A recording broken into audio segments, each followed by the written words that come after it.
Adam with Hair by Adam. I've been doing hair for 21 years.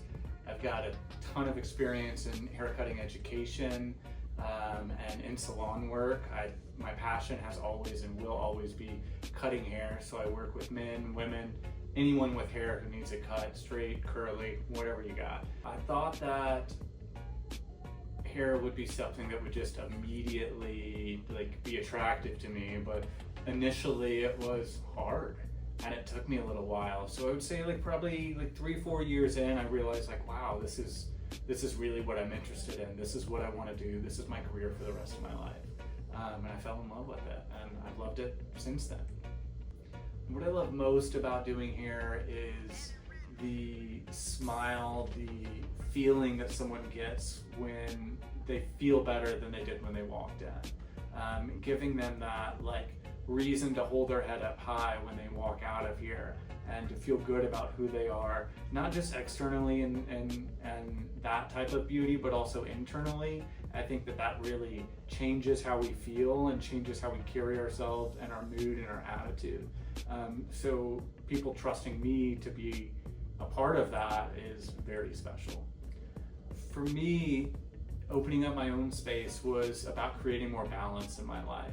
I've worked in many different business models, but working for someone else means that someone else is in control of my time.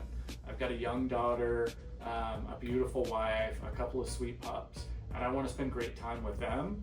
I don't want to overwork myself, and I don't want to have to drive too far either. So controlling where I work, the hours I work, and how much I'm doing when I'm here allows me to create more balance for myself, to spend more time with my family, more time to myself without having to do 20 haircuts a day, 7 days a week. When you're moving from a commission-based salon, when you're working as an employee to running your own business, it can be a lot more work, and I'm learning that more and more every single day. I'm still learning as a small business owner.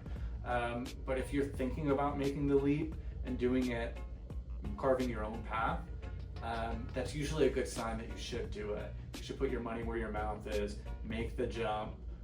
It's going to be hard. There's going to be a lot of lessons to learn.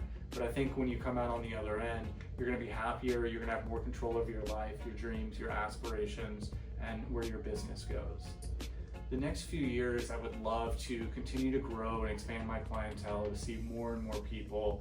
I would also love to get back into education independently and travel and teach in salons and teach haircutting for anyone that needs it. I miss teaching, and I think it's kind of silly to say since I'm talking about my business as a hair cutter, but I'm a better educator than I am a hair cutter, and I miss that. So I'd love to be able to share what I've learned over the past 21 years with other stylists who want to learn and grow in haircutting. I run my own business, and there's other people here who are kind of on a similar path as well professionally. It gives me that great opportunity to kind of do my own business in a private kind of bespoke setting, but also have other people around me that are focused on moving forward and increasing their business, increasing their revenue, and being able to network and work with them. What's worked for you, what's not worked for you, or I'm thinking about trying this out, and being able to kind of shoot ideas back and forth and say, hey, does this work or does it not? Have you tried it? Especially people who've been in this business model for 10, 15, 20 years.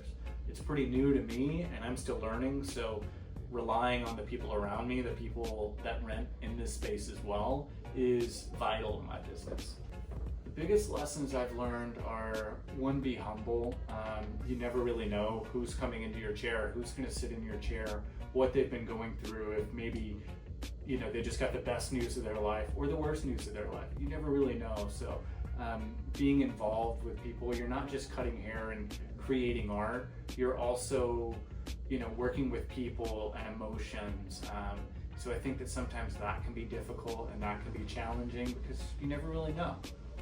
I'm excited about how haircutting is constantly changing, the styles and the trends. I know the bobs have been really big this year, which usually means shortly thereafter we start to grow our hair back out and do something longer. And so the constant ebb and flow of the trends, what's in style, what's out, and more specifically what suits that individual client. It's not always about what's in the high fashion magazine. Sometimes it's just about what suits this person in their lifestyle. You can find me at hairbyadam.co. That's where you can book appointments, learn more about me. I'm also on Instagram at hairbyadam.co, where I love to share tips, tricks for stylists, for clients, as well as some cool haircuts.